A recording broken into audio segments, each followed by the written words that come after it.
दोस्तों, एनडीए में seat sharing BJP और जेडीयू के लिए मुसीबत बन गई है। बीजेपी और नीतीश दोनों 100 सीटों पर लड़ने की कोशिश में हैं, लेकिन ये आसान नहीं है। इधर खबर है कि चुनाव आयोग की टीम अगले हफ्ते से बिहार का दौरा शुरू करेगी। 5 से लेकर 15 नवंबर के बीच बिहार में 3 चरण में वोटिंग हो सकती है, लेकिन एनडीए में अभी सीट शेयरिंग का ही मामला फंसा हुआ है। दोस्तों, एनडीए में 2 सबसे बड़े पार्टनर हैं, भाजपा और जेडीयू, और इसके बाद आते हैं चिराग और मांझी, और उसके बाद नंबर है उपेंद्र कुशवाहा का। एक वक्त पर जीतन राम मांझी 40 सीटें मांग रहे थे और चिराग पासवान 70 सीटें। जाहिर है कि ये नीतीश और मोदी दोनों के लिए मुश्किल था। अब मांझी 15 से 20 सीटों की मांग कर रहे हैं और चिराग पासवान 40 से 50 सीटों की मांग कर रहे हैं। लेकिन बीजेपी ये चाहती है कि मांझी 10 सीटें ले ले और चिराग को 20 सीटें दे दी जाएं। दोनों नेता इसके लिए तैयार नहीं हैं। चिराग पासवान तो ये भी कह रहे हैं कि सम्मान से समझौता नहीं करेंगे। कुछ दिनों पहले नीतीश ने सीट शेयरिंग से खुद को अलग कर लिया था। जेपी नड्डा पटना आए, लेकिन नीतीश उनसे मिलने नहीं गए। इसके बाद अमित शाह ने पटना के एक होटल में नीतीश के साथ मीटिंग की। बिहार में 243 सीटें हैं, बहुमत का आंकड़ा है 122 का। बीजेपी को लगता है कि अगर नीतीश 102, बीजेपी खुद 101 पर लड़ ले तो चिराग को 20, मांझी को और उपेंद्र को 10-10 सीटें दी जा सकती हैं। इसमें कोई दिक्कत नहीं होगी। लेकिन चिराग 40 से ज्यादा और 50 से कम सीटें मांग रहे हैं, तो मांझी 20 सीटों पर अड़े हुए हैं।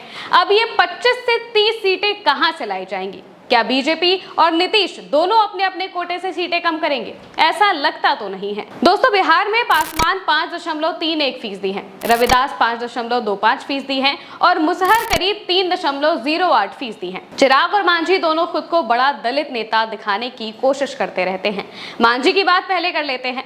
बिहार के पूर्व मुख्यमंत्री मांझी ने हाल ही में कहा था कि हमें 20 सीटें चाहिए। हम चाहते हैं कि हिंदुस्तानी आवाम मोर्चा हर हालत में मान्यता प्राप्त पार्टी बन जाए। मान्यता प्राप्त करने के लिए हमें विधानसभा में 8 सीटें चाहिए। कुल मतदान का 6% वोट चाहिए। अगर हमें 20 सीटें नहीं मिली तो हम 100 सीटों पर लड़ेंगे। हर जगह हमारे 10 से 15 हजार वोट हैं। हम यानी कि मांझी की पार्टी ने बीते विधानसभा चुनाव में 7 सीटों पर चुनाव लड़ा था, जिसमें से 4 सीटें जीती थी और 1 पर जमानत जब्त हो गई थी।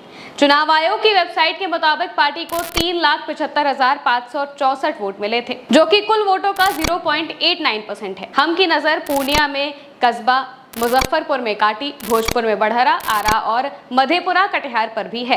पार्टी के कुछ नेताओं का कहना है कि राजनीति संभावनाओं का खेल है। ये संभव है कि हम एनडीए के साथ कुछ सीटें लड़े और बाकी सीटें स्वतंत्र रूप से अलग लड़े, यानी कि फ्रेंडली फाइट।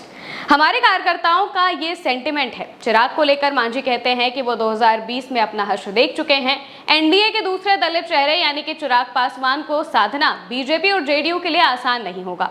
लोकसभा चुनाव में 100% स्ट्राइक रेट के आधार पर चिराग विधानसभा चुनाव में ज्यादा सीटें चाहते हैं। चिराग को मुख्यमंत्री बनाने की ये मांग मुजफ्फरपुर में हुई थी। इसके बाद पूर्णिया में भी यही माहौल दिखा और चिराग के जीजा अरुण भारती तो खुलकर चिराग को सीएम बनाने की मांग कर रहे हैं। चिराग भी कहते हैं कि झुकूंगा नहीं, टूटूंगा नहीं। जो लोग चिराग पासवान को समाप्त करना चाहते हैं, वो लोग भूल जाते हैं कि चिराग पासवान शेर का बेटा है, रामविलास पासवान का बेटा है।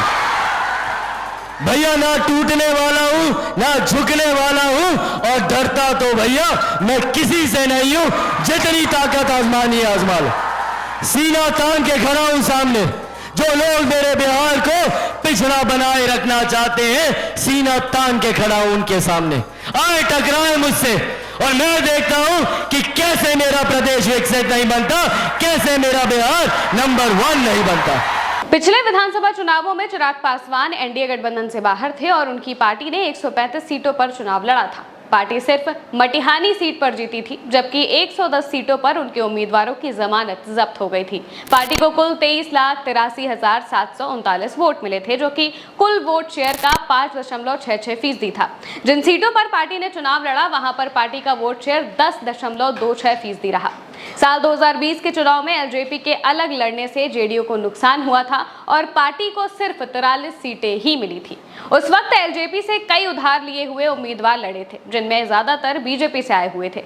चुनाव हारने के बाद इनमें से कुछ बीजेपी में वापस लौट गए। वहीं एनडीए के इन 2 दलित चेहरों की इस रस्साकशी से इतर आरएलएम शांत है। पार्टी सुप्रीमो उपेंद्र कुशवाहा कहते हैं कि दूसरी पार्टियों को जो कहना है वो कहती रहें, हमें जब टेबल पर बात रखने को कहा जाएगा तभी बोलेंगे। कुल मिलाकर दोस्तों, एनडीए में शामिल हर दल ज्यादा से ज्यादा सीटें चाहता है। बीजेपी की कोशिश है कि एनडीए 122 के नंबर को हासिल कर ले, लेकिन आज की तारीख में चुनाव तो छोड़िए, सीट शेयरिंग कर पाना बीजेपी और जेडीयू के लिए टेढ़ी खीर बन चुका है।